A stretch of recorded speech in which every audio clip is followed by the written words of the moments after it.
Président Revol, aujourd'hui, on voit tout l'intérêt de la Pro D2 de ce championnat parce qu'on a vu un très beau match entre deux équipes. Oui, on avait une très belle seconde mi-temps d'Albi. Bon, une équipe d'Aquoise un peu décevante quand même sur la seconde partie du match.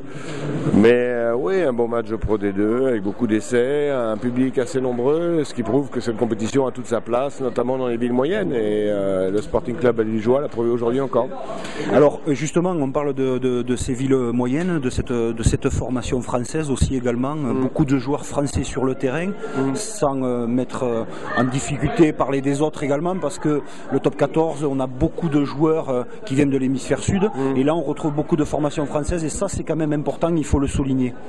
Oui, surtout aujourd'hui je dirais, parce que c'est vrai qu'il y a très peu de joueurs, il y a beaucoup de joueurs formés localement à Albi, et je crois qu'ils n'ont pas le choix, donc ils sont obligés de faire avec des jeunes issus de leur club, et ça correspond très bien à leurs ambitions, à leurs moyens.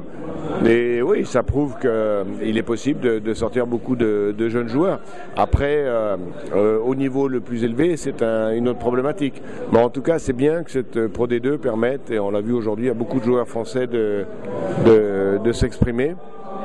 Et je crois que si dans le top 14 nous avons mis en place un système pour favoriser la formation progressivement, il faut que en Pro D2 on aille peut-être encore plus loin, parce que c'est vrai que certains clubs en Pro D2 ont aussi beaucoup de joueurs étrangers, peut-être parfois trop, donc il faut peut-être réguler encore un peu plus pour voir ce qu'on a vu aujourd'hui, des jeunes qui s'expriment et qui ont la possibilité de s'exprimer. Oui.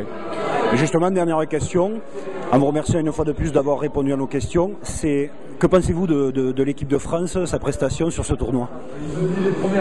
Alors là je serais très prudent, parce que vous savez que moi je ne gère pas l'équipe de France, je gère les clubs professionnels. Je pense qu'elle est un peu décevante sa prestation.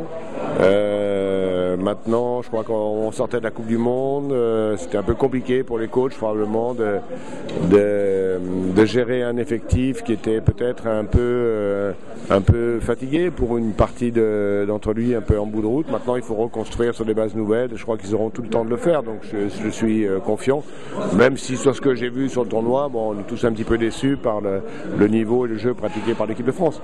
Maintenant je crois qu'il ne faut pas en tirer de conclusion définitive, loin de là. Président Revol, merci d'avoir répondu aux questions de Rugby TV. Merci. Okay.